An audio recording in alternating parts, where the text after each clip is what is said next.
Bàនិយាយពី Dragon Ball យើងប្រកាសជានឹកឃើញដល់ Goku ដែលជា Super Saiyan ដ៏ខ្លាំងក្លាម្នាក់ឯងប៉ុន្តែតើអ្នកទាំងអស់គ្នាធ្លាប់ឆ្ងល់ទេថាតើនរណាជាអ្នកផ្ដល់កំណើតឲ្យវីរៈបុរសមួយនេះមុននឹងមានរឿងព្រេងរបស់ Goku វាបានចាប់ផ្ដើមពីបុរសម្នាក់ដែលគាត់មិនមែនជាអ្នកខ្លាំងទេប៉ុន្តែគាត់គឺជាអ្នកក្លាហានបំផុតថ្ងៃនេះយើងនឹងស្វែងយល់អំពីប្រវត្តិរបស់ Bardock ដែលជាឪពុករបស់ Goku ជាអ្នកចម្បាំង Saiyan ម្នាក់ដែលហ៊ានក្រោកឈរប្រឆាំងនឹង Artery Freya បើអ្នកទាំងអស់គ្នាចង់ដឹងតោះBardock គឺជាអ្នកចម្បាំង Saiyan ថ្នាក់ទាបដែលរស់នៅលើភព Vegeta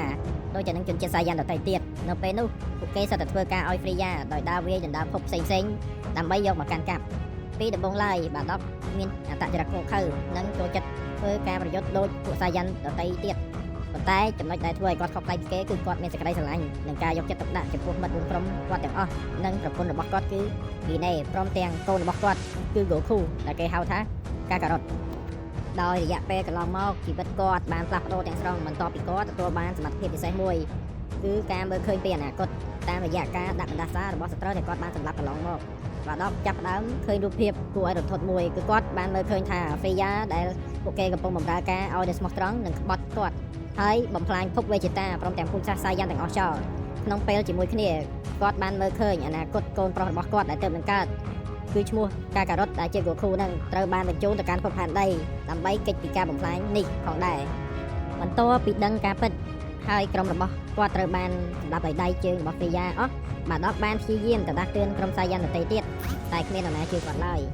ដោយគ្មានជំរឿក្នុងនាមជាអ្នកចម្បាំងដ៏មានមោទនភាព Bardock បានសម្រេចចិត្តហោះឡើងទៅលើអវកាសតែម្នាក់ឯងដើម្បីប្រឈមមុខជាមួយនឹងកងទ័ពរបស់ Freya នេះជាឈុតដ៏អស្ចារ្យបំផុតដែលបង្ហាញពីភាពក្លាហានរបស់គាត់បានប្រមូលធម៌ពលចុងក្រោយទាំងអស់ដែលមានដើម្បីបាញ់តទល់ជាមួយធម៌ពលដល់មហិមារបស់ Freya ដែលបំរុងនឹងបំផ្លាញភពរបស់ Vegeta ទាំងមូល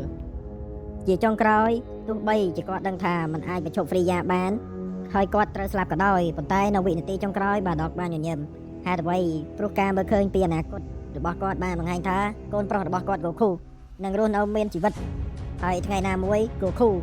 នឹងមកសងសឹកនឹងខ្លាចជាអ្នកតទល់ដួល Freya ជំនួសឲ្យពូជសាសន៍ Saiyan ទាំងអស់ទោះបីជា Bardock មិនមែនជាអ្នកខ្លាំងបំផុតមែនប៉ុន្តែការលះបង់របស់គាត់គឺជាចំណុចចាប់ផ្ដើមនៃរឿងរ៉ាវរឿងព្រេង